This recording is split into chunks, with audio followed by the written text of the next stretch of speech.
All I heard last week was, did you hear what the Locked On Sun Devils host had to say? Did you watch that episode? Well, yes. I sat down and watched all 35 minutes of it, and my boy Richie Bradshaw was talking crazy. So y'all know I had to get him on a crossover. Y'all know I had to get Richie Bradshaw to come outside and discuss everything he was saying on Locked On Sun Devils last week on this Locked On crossover between Locked On Longhorns and Locked On Sun Devils, talking about the Peach Bowl.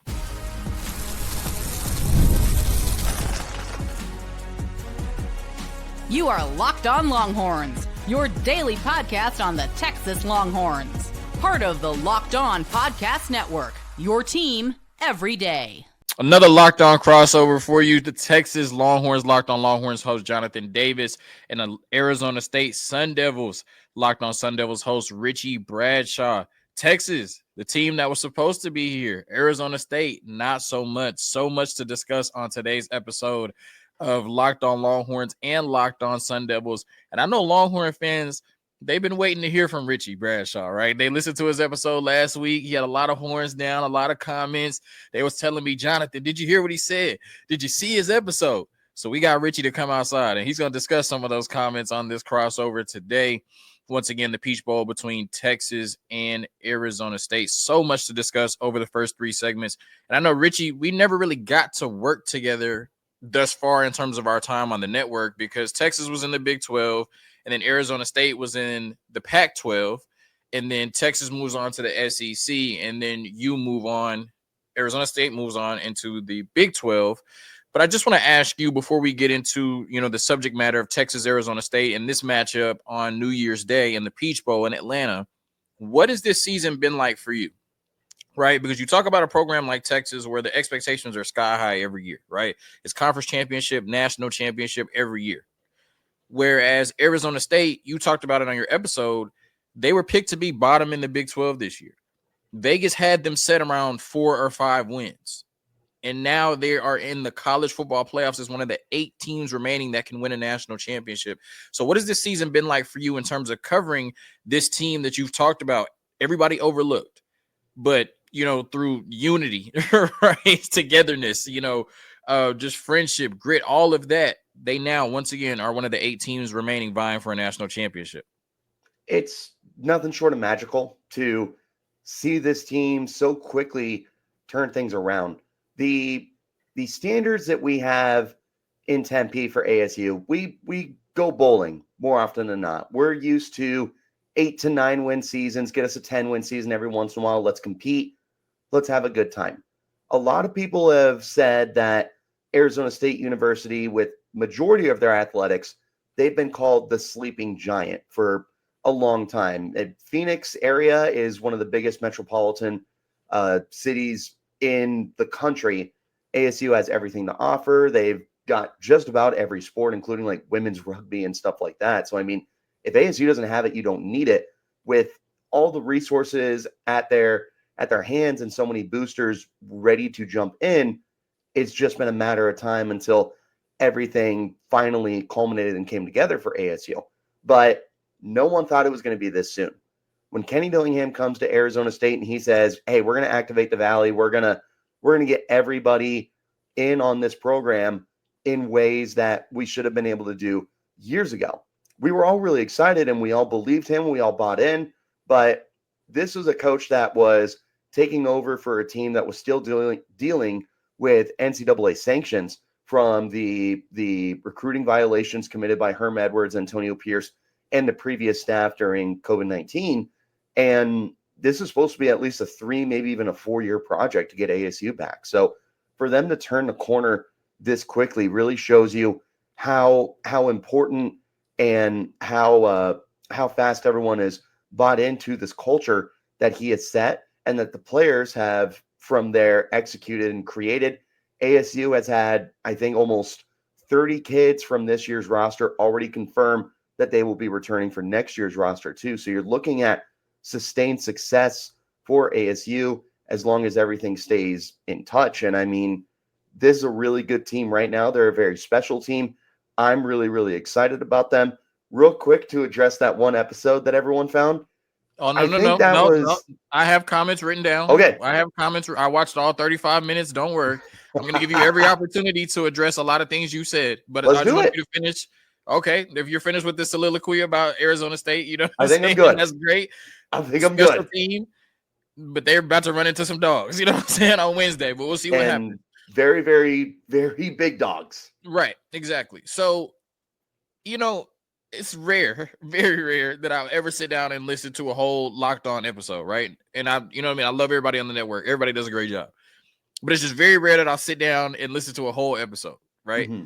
But you had me locked in for 35 minutes, all right? Well, there you go. Outside of like the horns down, the repeated horns down, you know what I'm saying? You said a lot of things that intrigued me, all right? So I wrote them down, you know, because like I said, everybody was telling me to listen to you, listen to what you had to say. So I'm like, you know, let me go see what my brother Richie had to say.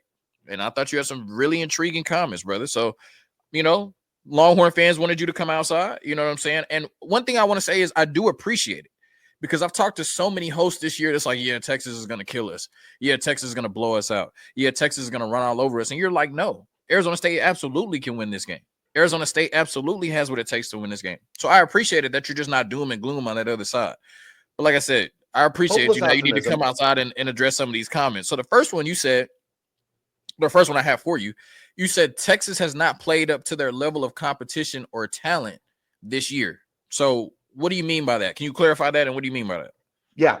So when I look at Texas, from number one player on the team to number however many they have on that roster, from quarterback 1, 2, 3, 4, however, top of the depth chart, bottom of the depth chart, the coaching staff, everything.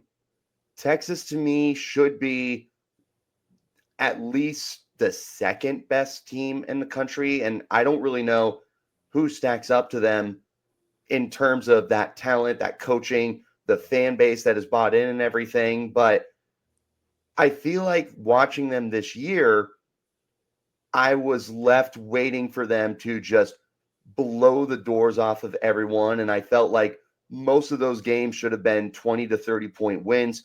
It wasn't like this super difficult schedule. It wasn't a super cakewalk or anything, but I felt like majority of the teams they faced were inferior by quite a bit, and that Texas should have just dog walked the majority of the schedule. And I mean, they won everything except the Georgia game, and you beat down Clemson. And I thought that Clemson game should have been what we saw for most of the year.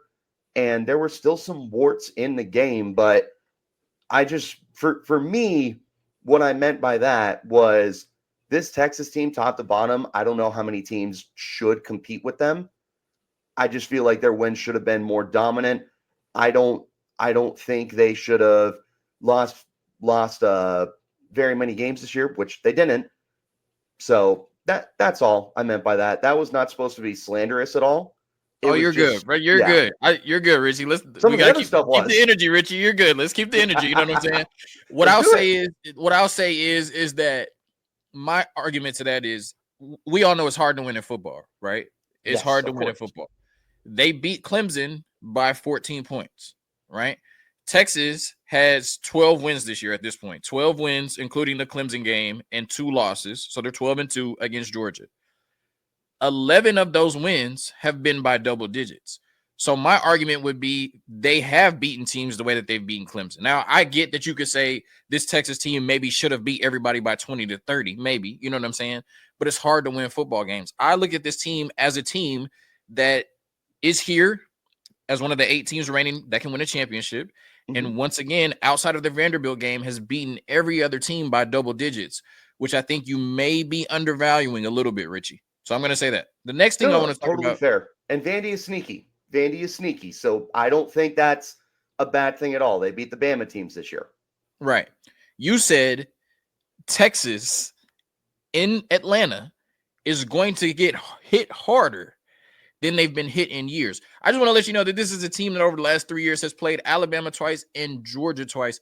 What gives you the impression that Arizona State, no disrespect to the Sun Devils, right? But Arizona State is going to hit Texas harder than they've been hit in years? That's another one where I don't know that where I was saying that was supposed to be like in terms of talent. Like I know we don't have Ray Lewis and Sean Taylor and stuff like that. That's pummeling guys or anything. The way that Bama and Georgia have had some of those enforcers on their defense. Where I was coming from was a lot more of that motivation, that passion, all the stuff that at the end of the day I can talk about till I'm blue in the face, but a lot more just passion for ASU because, like we said at the top of the show, they weren't supposed to be here. We talk about Bama, Georgia, Texas, some of the other teams across the country, Ohio State, Oregon, like they're all supposed to be here, and it's because they have so many talented players and certainly players that can absolutely smoke you if you go over the middle, and they're going to put you in the dirt, and it's going to hurt. ASU is just there's so much of like we have to prove ourselves, and we've been overlooked all year, and we have to show the world that we belong. And to get to that point, you've got to play above your level. So we do have talented players. It's not like we don't have good linebackers and good safeties and stuff like that, but they're going to have to hit like they've never hit before. And that's where I'm coming from with that statement. Like I understand the talent difference for sure. And to a outsider's perspective of not ASU fans, totally understand why that would be construed that way. It was not supposed to be that way. That episode was very much a rah episode. I love it. I love it. Yeah. I want you to rah right now, Richie. That's what I'm saying. You know what I'm saying? Keep the rah right now, because you said if Texas overlooks ASU, they will lose. And you said what is more dangerous than a talented team is a driven team, right? So my question is Texas not driven? Like, does Texas not want to win too? Does Texas Right. not have the talent and the culture? Does Texas not have the talent and the drive? Like, do you think Texas is just going to walk into the Peach Bowl and be like, oh, that's just Arizona State. Oh, it's just the playoffs. Or do you think Texas is trying to put Arizona State in the dirt too? They're very driven, and they have been told all year, you don't deserve to be in the SEC. You're the little brother, even though, like I said earlier, pound for pound, you're one of the most talented rosters in college football. That is a driven team for sure. For one of your comments, there is a part of me that does think Texas will go in and be like, it's Arizona State. We're going to crush them. But no, that does not mean they're not a driven team or a team that has nothing to play for. They have a lot to play for, and they have a lot to prove and all that good stuff. So, I mean, they're just as motivated as ASU is.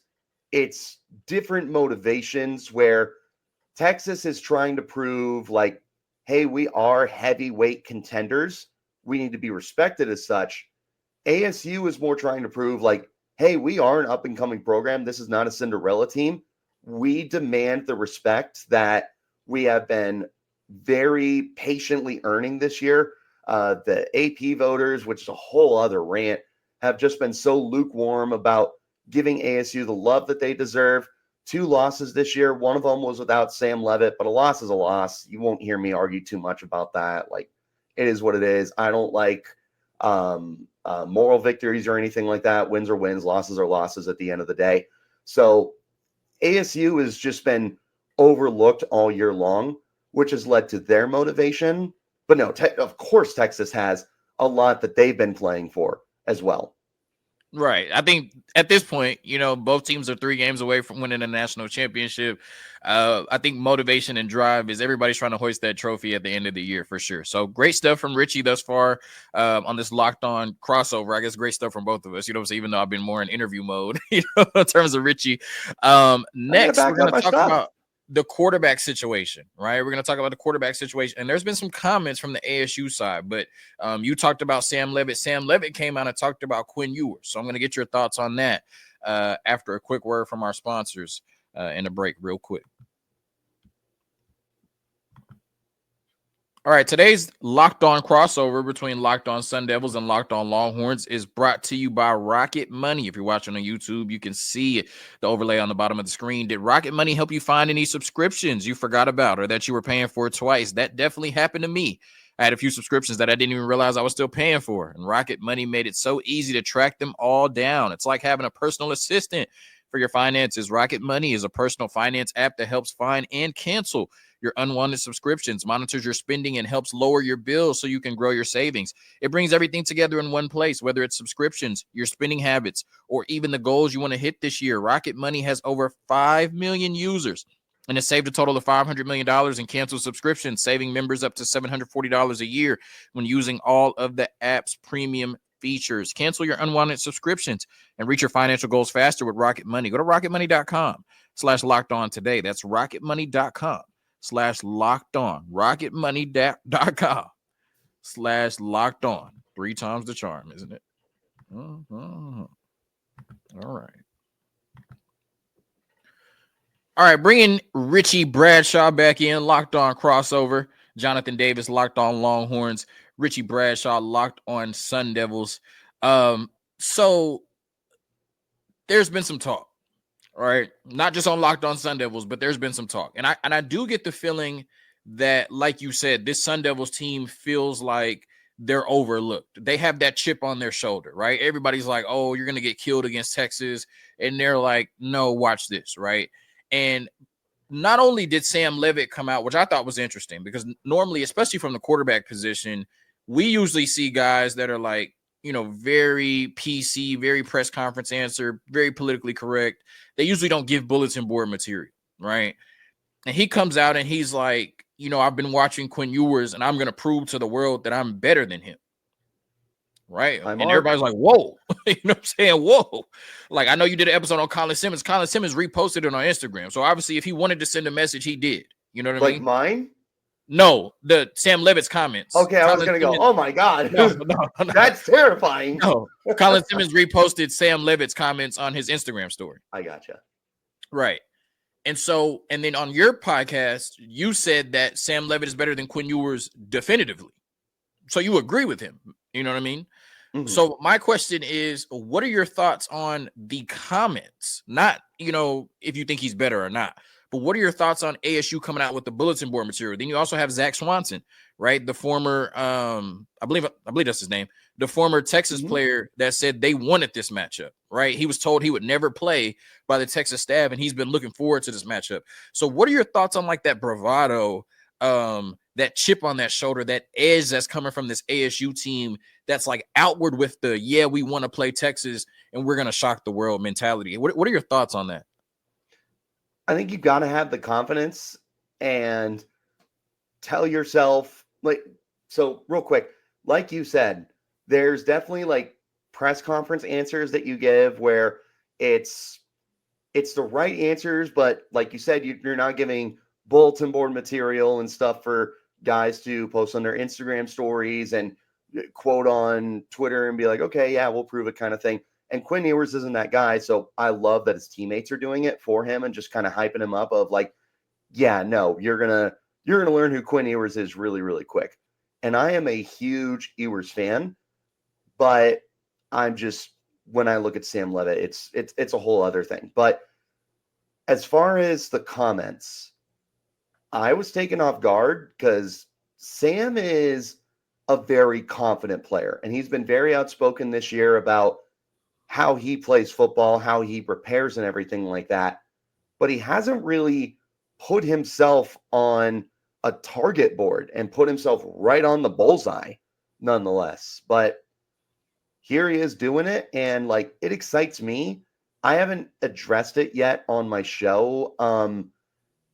I like it, but like you said, it's bulletin board material, and that's something that the Texas players, the fans, the host of Locked On Longhorns has taken notice of, and it should be. So I like the confidence, and especially at the quarterback position, as you know, you have to have that confidence.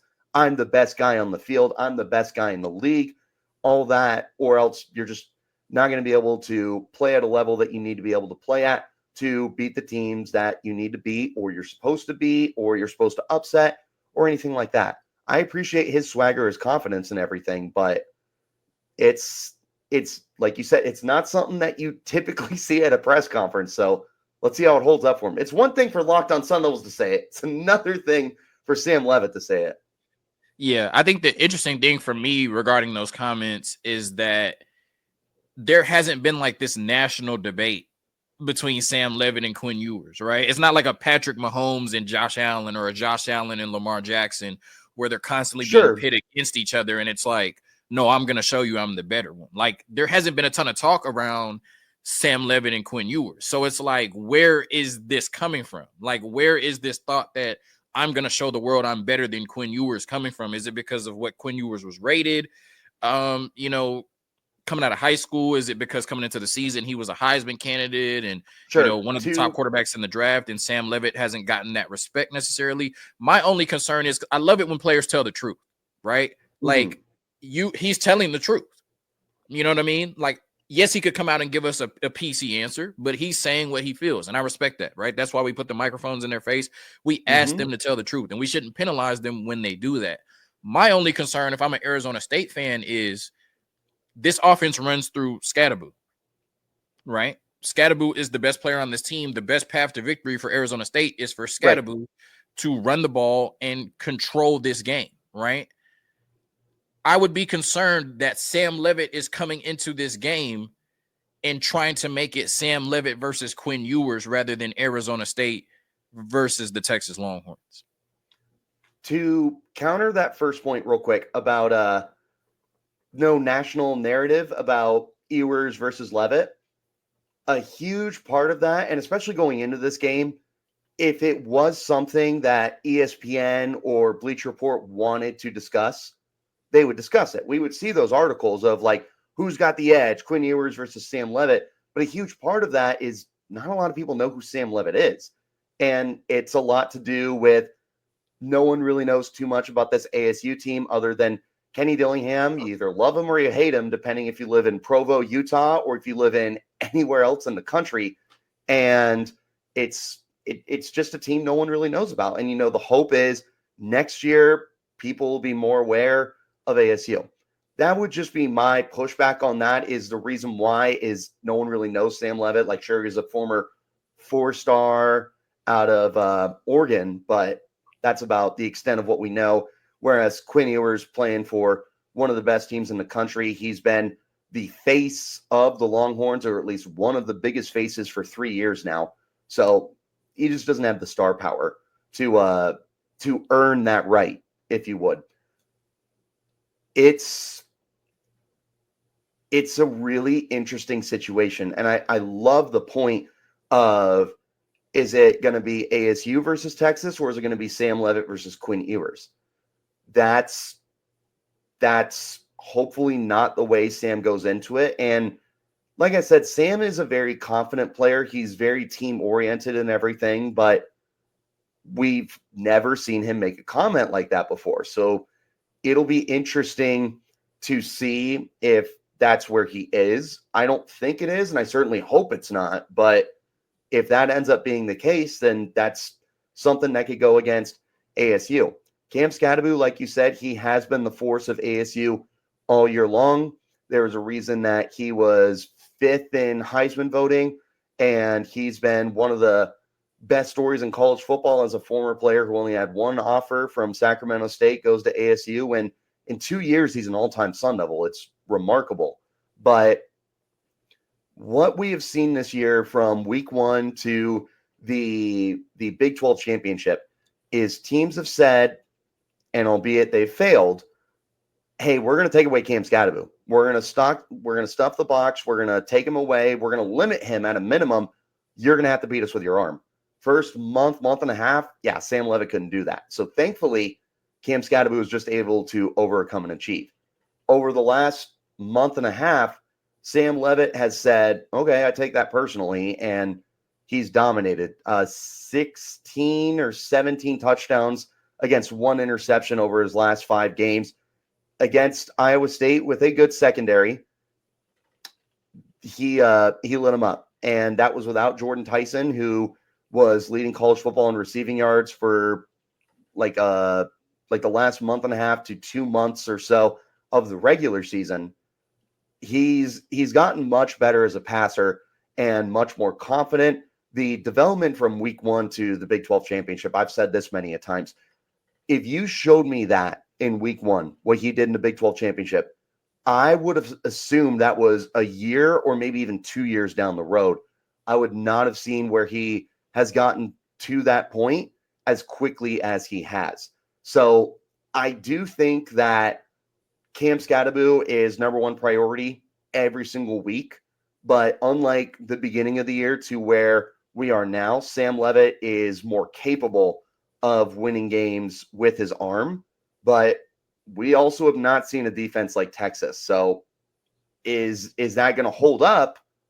We're going to find out. Right. So, I want to ask you before we get into the break and then, make our predictions and, talk about, how we think the game is going to go. When you say Sam Leavitt is definitively better than Quinn Ewers, right? Definitively. And I love the confidence. You know what I'm saying? Definitively better than Quinn Ewers. And if you think otherwise, I don't know what to tell you. That's what you said.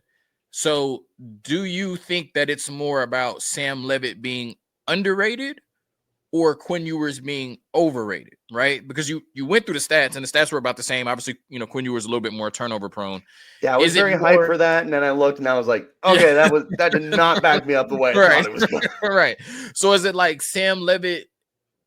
Like I said, is it more about Sam Leavitt being underrated and it's like people are about to find out who he is? Or is it like we've expected more from Quinn Ewers? Because, there's a lot of Texas fans that probably would agree with you. Maybe not that Sam Leavitt is better, but they've expected more from Quinn Ewers. So right. is it more of like a Quinn Ewers is overrated thing or Sam Leavitt is underrated? I don't know that it's either, but what I will tell you, I do not think Quinn is overrated. He's one of my favorite quarterbacks in college football.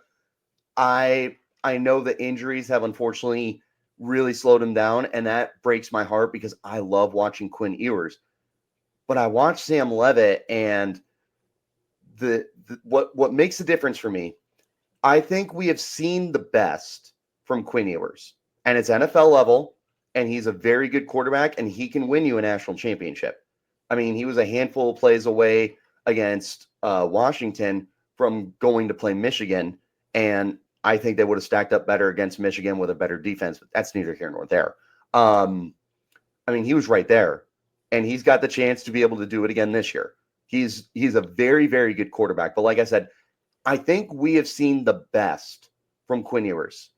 I don't think we've seen the best yet for Sam Leavitt, and Leavitt has played as hot as any quarterback in college football.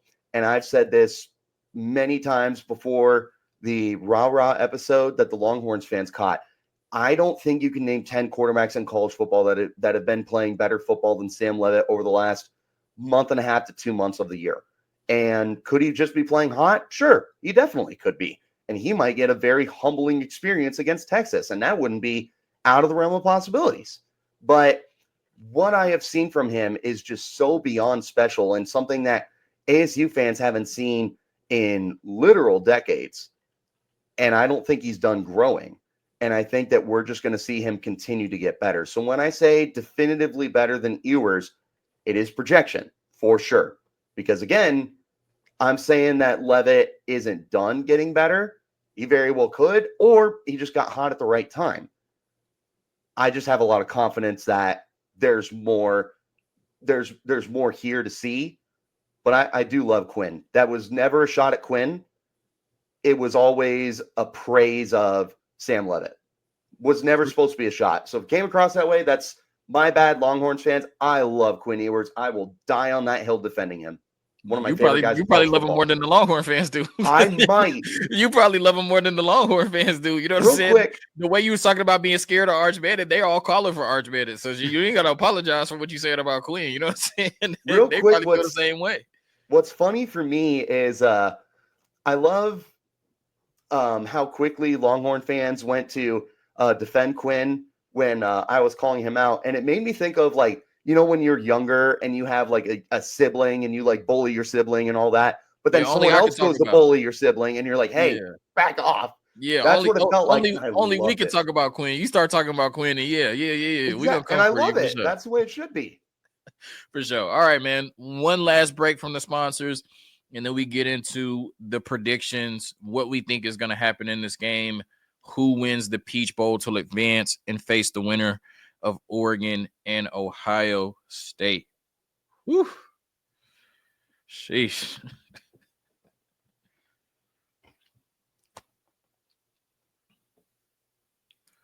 All right, Richie, I put a lot of pressure on you. You know what I'm saying? Throughout this lockdown crossover episode. But I do appreciate it. Like I said, Longhorn fans wanted you to come outside. You did come outside. You know what I'm saying? And you did address a lot of what you said, in that episode. Did very well, right? I watched it this morning. You know what I'm saying? It was 9,000 plus views. You know what I'm saying? So like you said, Longhorn fans are professional yappers. They'll come in your comments. I've learned that with Georgia fans this year. It's just some fan bases that you tick them off, or you say the right thing, and next thing you know, you're sitting on a gold mine of comments. But But you know what? You guys have earned that right. Yeah. To talk that. And you were very complimentary. Like the way that Texas fans were telling me, and the clips I was seeing, I was surprised that you were so complimentary of Texas in the video, because I'm like, they were just like, oh, he was just throwing horns down and just talking shit for 30 minutes. I'm like, no, he was actually very complimentary. You know what I'm saying? Like when I watched it. That's what I try to do. And again, in a raw episode where I'm all ASU and I'm boosting them up and everything, there is a part of me in the back of my head that's like, dude, you need to remember, despite how you feel about Texas, that's a damn good football team, and they could smoke you. So a lot of confidence, but I definitely needed to make sure, even in the moment, that I was reminding myself, yeah, this may not go the way you think, dude. Yeah. As long as you're comfortable with it being on the internet and people being able to come back to it, you'll be all right, and man. that's one of the reasons I was happy to sit down with you and address that stuff. Because one of the things I loved was like, oh, he's too biased and everything. And one, yes, I am very biased at times, but I do have to sit here and defend what I'm saying, but I got to come from an analytical and unbiased approach. So I think this was a great case for me and you to sit down and have that, where I can say, yeah, I was really, really excited, but hear me out kind of thing. For sure. So I said that when I said I put a lot of pressure on you. So I'm going to take the pressure off you right now. I'm going to go first, right? And I'm going to say what I think happens in this game. I am normally the Texas host, / fan. I am a fan, right? You do see the Texas hat. You do see the, Texas on the shirt, So dude, I told you before the show, that hat's sweet. Yeah, appreciate it. So I am feeling good about my Longhorns. I do like them a little bit. Normally I'm the Texas fan / host that's like, we need to calm down a little bit, right? I always look at the spread and I say, I don't know. There is another team on the other side trying to win. I always say this is the playoffs. Anything can happen. Texas needs to be on their P's and Q's, and they certainly do, right? But when I look at that spread of 13.5 against Arizona State, Richie, I think Texas wins this game by 20. Really? I think Texas wins this game by 20 plus. I think Texas knows who they are at this point. And I think Texas knows what they need to do to win a national championship. Yes. I think they know that they need to run the ball 30 to 35 times, if not more. I think that they know that Quinn Ewers, as talented as he is probably or should be one of the most talented game managers in college football. And Steve Sarkisian understands that Quinn Ewers should be complementary to this run game. I think you talked about that offensive line. They have given up some sacks. And what's funny is a lot of, Pro Football Focus will credit a lot of those to Quinn. I was going to say, I ended up talking with some Longhorn fans, and they told me, like, hey, that's a stat that maybe a little Quinn. Misleading. Right, exactly. And that's what I figured, because I'm like, you literally have two of the best tackles. Like, there's no way they're giving up those sacks. So that made a lot more sense when I got to sit down with some other Longhorn fans and have that conversation. I think this offensive line right now, we saw it in the Kentucky game. We saw it in the Texas A&M game. Didn't see it against Georgia, but Georgia's just a different beast, right? We've seen that over the last couple of years. We saw it against Clemson. this offensive line is in the mode of moving people right now, right? They are getting downhill and they are moving people. And I just don't think that Arizona State, you talked about the defense, you said they're playing with confidence, swagger, and unity. Confidence, swagger, and unity aren't shedding blocks. You know what I'm saying? They aren't rushing When the you get passer. punched in the mouth, it They're doesn't they're matter. not in man or zone coverage. You know what I'm saying? Right. I think that this offensive line is I just think Texas has the guys, right? Like when they talked about getting SEC ready, they talked about those big humans, those big players, those NFL ready big humans that are just going to move Arizona State around the way that they moved a Clemson defense with a lot more talent on it, right? And I think at the end of the day, you have to have talent, right? Like you said, confidence, swagger, and unity, it can only take you so far. I just think that this Texas offense is ready to come out and play smash mouth football, and then you still have Quinn Ewers, explosive weapons, Gunnar Helm, and Steve Sarkisian pulling the strings. And then we talk about this defense, statistically one of the best pass defenses we've seen in college football in a long time. And I do think that what can be interesting is that the one Achilles heel maybe of this defense is the run defense. But I think that, you know, in the moment, in the Peach Bowl, they'll show up and understand the assignment against Cam Scatterboo, and they'll do a decent job. You know, I think he'll still get his yards. You know, he'll still make some big plays, but I do think they'll do a decent job of containing him. They will turn this into a Sam Levitt has to beat us type of football game, and I don't think he'll be able to. So I do think that Texas, like I said, I'm usually the fan that's holding back, the host that's holding back, but I do think that Texas not only covers the spread, I think they win this game by 20 plus points. What are your thoughts? So we can talk, like you said, you can talk about motivated and confident and unity and all that till you're blue in the face. You get punched in the face, it's not going to matter.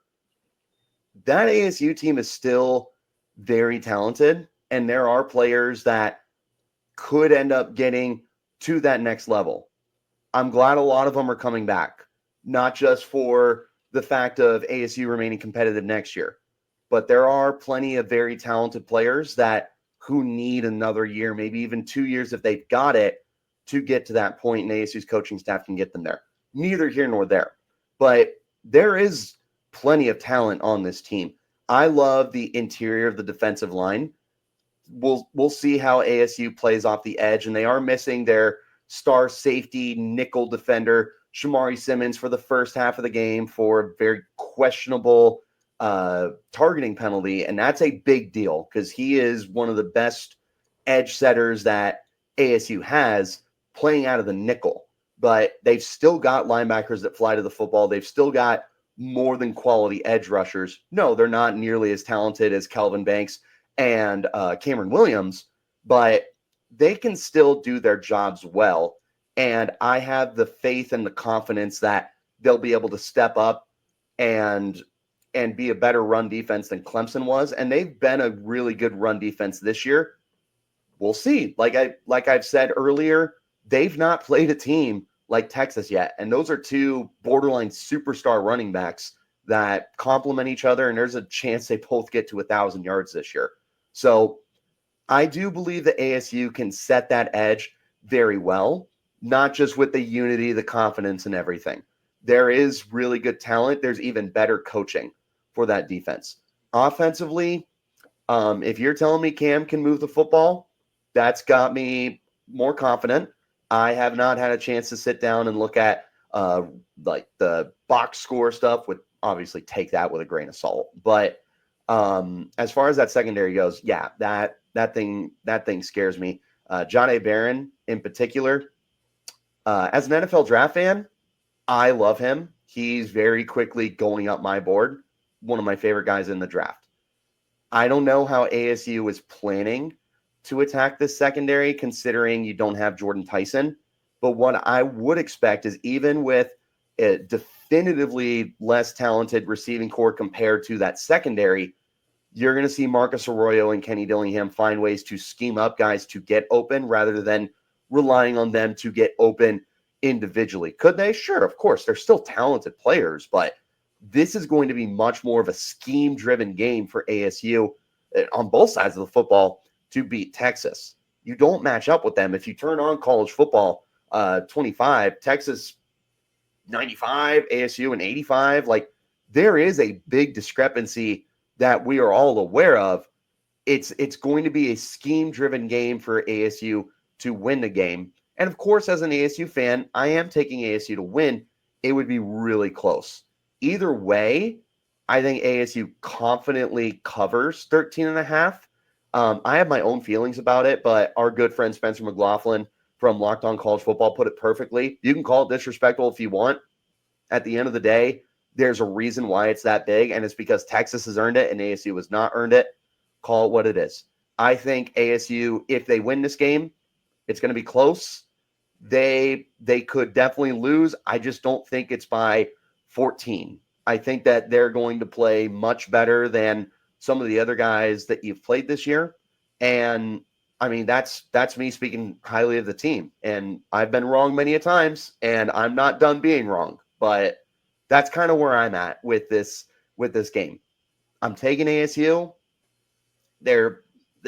Everything's stacked against them, and it should be. Let's see if they can shock the world. Yes, sir. Now, as you should. You know what I'm saying? You should take Arizona State in this game, and I'm taking Texas. What we do know is it's going to be a lot of good football. I think Tuesday night is the first game, and then you got the 3 matchups on Wednesday.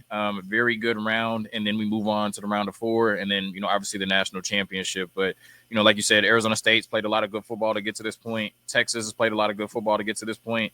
And only one team can move on. Jonathan Davis from Locked On Longhorns, Richie Bradshaw from Locked On Sun Devils. We appreciate you for tuning in to another Locked On crossover. Once again, enjoy the rest of your holiday season and enjoy some really good football on New Year's Day.